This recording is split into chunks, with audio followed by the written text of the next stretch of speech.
neck, it will just go through and out the back, and it should be easy to find. But we didn't see that, did we? All right, bullet design. Hollow points, for example, are designed to fragment, blah, blah, blah. Bullet orientation, the angle of impact, or yaw, can influence the degree of fragmentation and the severity of the wound. A bullet striking bone sideways at a 90-degree yaw can cause significantly more damage than one hitting nose first. So if by some stretch of physics that doesn't exist in reality, but let's just say that this bullet yawed over to the bone and hit the bone, there would be a massive. You would have seen his head basically blow off, right? And a lot of us that are experts in bullets and so forth have said this. Increased tissue damage. All right, so fragmenting bullets create secondary missiles, both bullet and bone fragments, that cause more extensive tissue destruction and increase the volume of wound cavity. All right, so medical treatment. I said if I had been on the scene and that was a real bullet that went into his throat, not the ridiculousness of going into his spinal column and traveling down the middle of his spinal column and blowing out. Think about that, guys. That's complete bullshit, right? Anyone that believes that, which these two guys evidently do, very, very suspect, right? Medical treatment. So if I was there and a bullet had hit him in the throat, I would have been able to save his life. I would have, put in, blood clotting gauze, and he would have lived. I know of people that have done this and saved people's lives, have been shot in the throat. All right, I've done live tissue and kept the animal that I was working on alive longer than anybody else. Right, my team, we worked on this one pig, and it was shot, it was stabbed, blown up, all kind of crazy stuff. We kept it alive, right? Longer than everybody else. And eventually they wouldn't let us work on it anymore, and they just shot it up and had some other group work on it, which they couldn't keep it survive. So anyway, so if I had been there and that had been a real bullet going into his throat, I would have saved him, period. And there's probably a lot of medical personnel out there that will back me up, right? So medical treatment, fragmented bullets, and bone pieces often need to be surgically removed. So if there are fragmented bullets in there, they don't disappear, guys. Sean Ryan, they're still, in the body, or if they exit the body, they can be found. All right, the bullets don't disappear. Bullets don't disappear, even if they fragment. All right. So, disappointing that a fellow SEAL would say such stupid things. All right. Sean, I love you, but that was really stupid.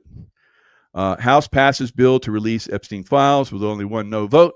Now, when I was watching it, there was one no vote from the Democrats.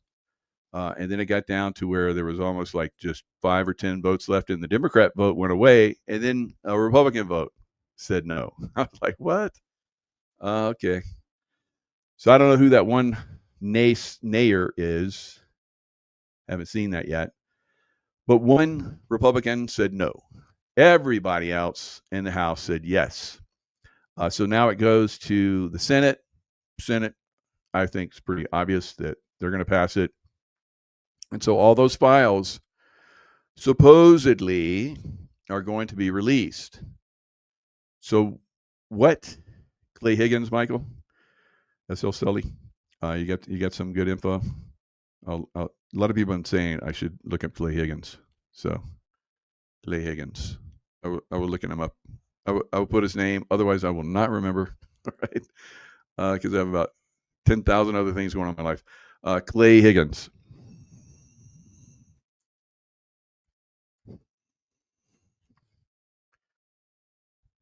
Oh yeah, Clay Higgins, Louisiana, right? Clay Higgins, the one House Republican who voted against releasing Epstein. Okay, so Clay Higgins that said no. Isn't he that Louisiana lawmaker that's badass? Congressman, yep, Louisiana. So he probably has a really good point. Oh, Clay Higgins is like, that's a rock star in my opinion. So maybe he's like me. He's like, come on, this is bullshit. But if you guys really want to do this, we're gonna lose a lot of people that would come out and tell us other stuff. Right? So I don't know why Clay Higgins did it, but Clay Higgins in the past has done a lot of very smart things. So I'll give him the benefit of the doubt. Right? Although really, I think he's right. Right? But public pressure has been that everyone wants the Epstein files released. All right, so you're going to get them, and the Democrats are going to have to chum the water so they can escape. And some of their Democrat partners are going to get eaten up alive. Right, so and maybe some rhinos too. So very possibly some rhinos too. All right, so yeah. So I wish I could remember all the stuff that Clay Higgins has done that I really approve of. But at this point, I'll have to look at it. He said he doesn't want victim personal info out, but it won't. It will be redacted. Don't get it. So yeah, SL Sedley. I don't know. I don't know what you are seeing. Body doubles, actors, and clones. All right, I agree with that. Right. So for a lot of these people, and then some of these Democrats that are coming out and doing the stuff that they're doing, they're probably having to for the white hat. So you have to just take everything and look at it for what it is. Why are some people putting out disinformation? I do not know. It's Sean Ryan. Why is he doing what he's doing? I don't know. Right. So anyway, the S&P and the NASDAQ and the Dow Jones have taken quite a little tumble. Are they going for a 10%? Now, I said this last month that I felt they were going to do a 10% or maybe even 20% pullback. And it didn't happen. So October is usually the pullback month. It was the up month. So November's looking like it's going to be the pullback month. Now, what could change this? Wednesday at the close, NVIDIA reports. So NVIDIA has really been, the darling of the AI world for quite some time. And so they got taken out to the woodshed. Now, was that premature? Was it premature? NVIDIA always delights investors with really good earnings and forward-looking and all that kind of stuff. Now, you see right here, this is NVIDIA. So if this is a daily, let's go back to the beginning of the year. So 2024, NVIDIA was like at 40. Now, I think the other day it was up like 210. So it's been the darling.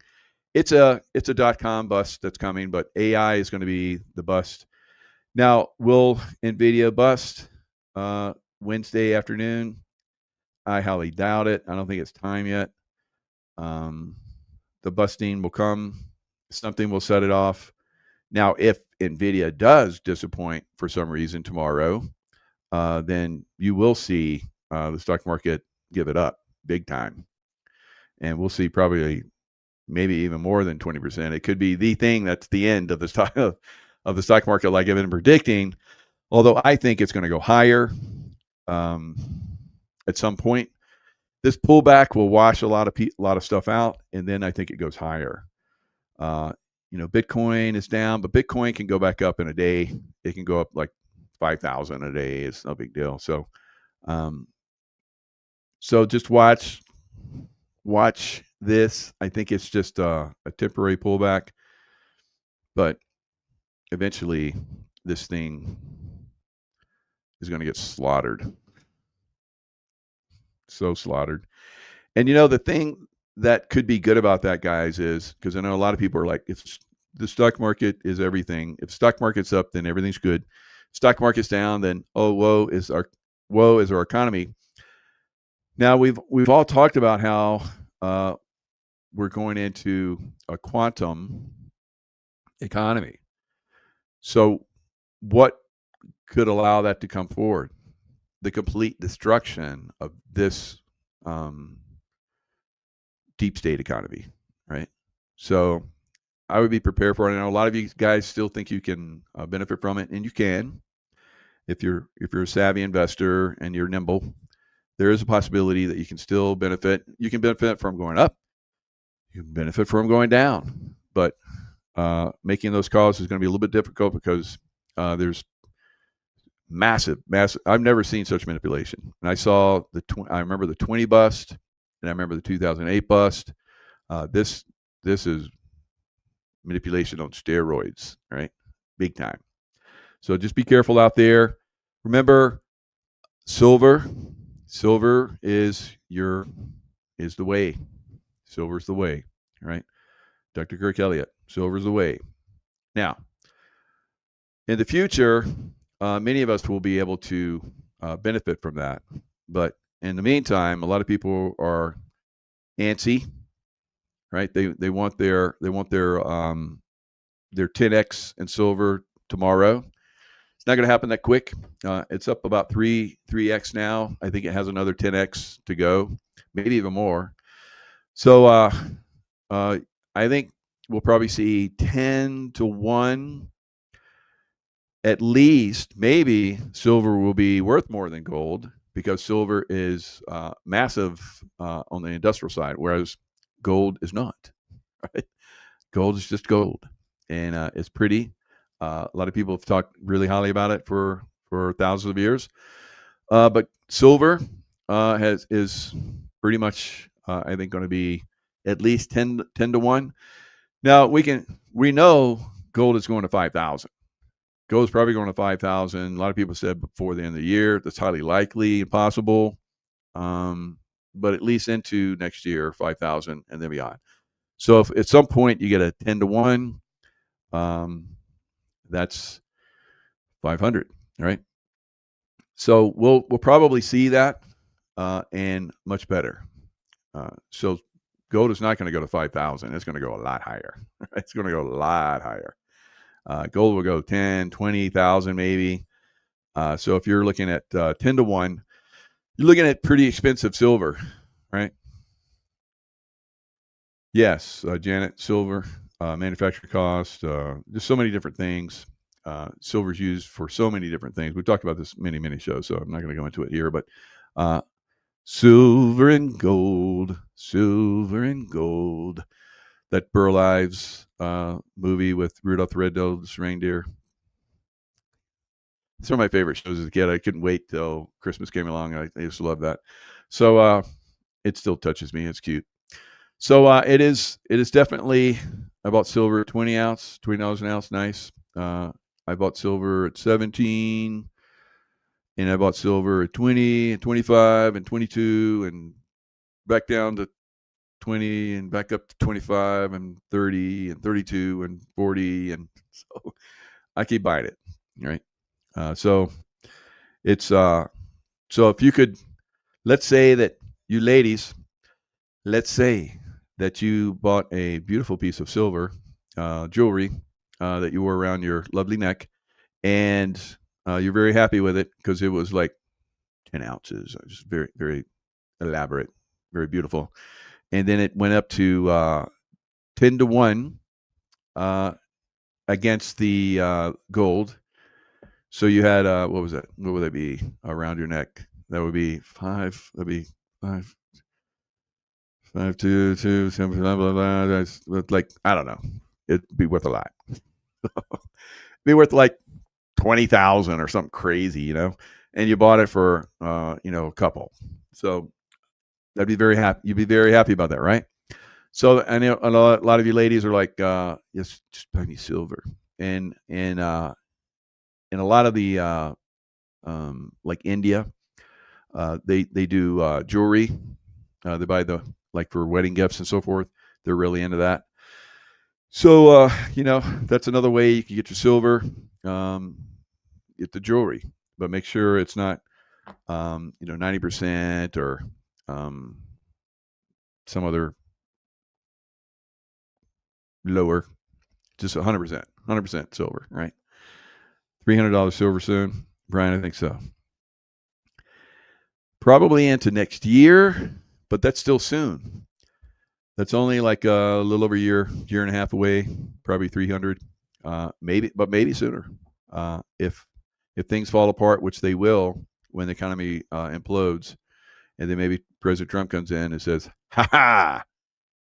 I told you guys I was going to make everything. I'm a businessman, and I'm going to make it right." So comes in with a quantum financial system, and the old system goes out, and the new comes in, and then silver and gold go to the moon.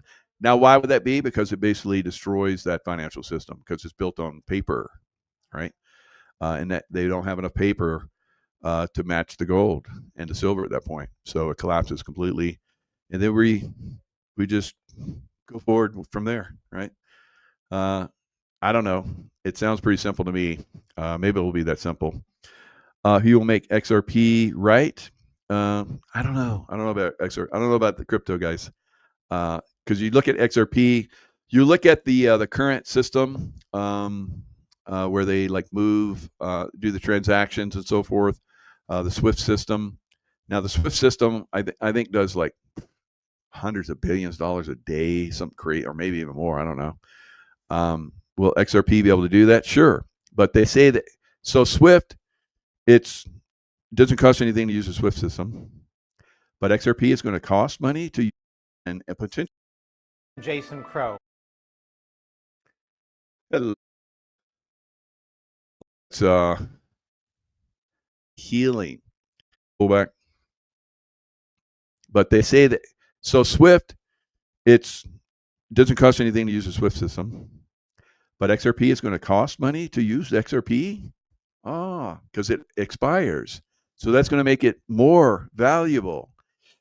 See, I don't know. I don't know about that. And Bitcoin is going to go like $1 million. It's going to be the new money. I don't know about that either. If I was going to give you $1 billion worth of gold, and it's like, okay, here's $1 billion worth of gold, like stacks and stacks and stacks and stacks of gold bars. Or I'm going to give you $1 billion of Bitcoin. Which would you take? Right. Anyway, I think that the future will present itself. Some of you guys are crypto fanatics. That's great. I've never been a crypto fanatic. I've just been a person that comes in and makes money off of it. Speculator, right? Done really well. So if it works out for you, great. It's not working out so good right now, is it? Now, crypto, remember, just recently, I think it went down to $2.14. It flash crashed, and then it came back. And so when something crashes like that, a lot of times it has to be tested, right? So, but maybe it, it flash crashed and it's like, we're good. It's just a flash crash, right? But you look back on, stock market and other things that go down, they usually come back up. Remember how oil went to like negative, like 300 or something crazy? I might be exaggerating, but something like that, right? Maybe negative 34 or whatever. Negative 34. How do you go negative 34? And then it came back, right? But it hasn't gone down to test that again. So maybe it was just an anomaly. Maybe it's just manipulation. So you have to watch all of this stuff. There's massive manipulations in the markets. And silver is the poor man's gold. Silver is actually the rich man's gold. Silver's because the richest men are buying silver. a lot of billionaires are buying silver, right? So, and I've been putting that out for a long time. So the profit, the reason why a lot of people don't want to do silver because you got to have a lot of it. I got to have like I have like so many gold bars, right? And I have the equivalent in silver. And that silver is very weighty, right? When I would, okay, I gotta pack everything up and get out of this house because I think it's going to get hit pretty hard by a hurricane. So I had to carry all that stuff, put it in the car. It's like that's why I like to have it in a secure facility, right? So anyway, the rich men they have it in depository, like I have it in depository. I'm not a rich man, but I have a lot of it in depository. I recommend that if you're going to have a lot of it, you want it in depository, right? Or not. So I've heard so many people say if you don't have it on you, you don't have it. That might be true for some depositories. It might be true for some people that manage money, but not for Kirk Elliott, right? So I've moved money in and out. So a lot of other people move money in and out, but mostly, almost 99.9%, it stays and it grows and it gets very, very pricey, right? So I like that, and that's where a lot of billionaires have done the silver. Now, at some point, we'll move the silver over to gold, but if you have the silver in your safe and you move it over to gold, then you got to take it down to a store, and that place has to convert it for you. And what is that conversion rate going to be? And of course, you have you're moving it, and who knows who's watching those coin dealers, and they see you roll up, and you're like making all these trips back and forth with all these boxes of silver. And they're like, oh, he's going to come out with a lot of money. So anyway, you guys do what you're going to do. Good luck, whatever you do. But silver, then eventually you roll it over to gold, and then gold goes higher, right? We've talked about this for years, right? Secure facility, that's right, Wolf Mother. So secure, and what's that one? Lloyd's of London. It's like the most secure insurance company. Boy, I wish I'd secured my stuff in my home in Florida with Lloyd's of London. Then it probably wouldn't get ripped off by the insurance company. Right? So Geico, yeah, we don't cover that. Oh, I lost it. Well, we don't cover the way you lost it. It used to be like people would like commit suicide, and insurance wouldn't cover that, so they would like cover up that they were suicided. I know a lot of people in the military that unfortunately have done that. I don't know a lot of, but I've heard of it, right? So, and that's so they can get the insurance payout. I don't know if they still do that. It's like you're dead, right?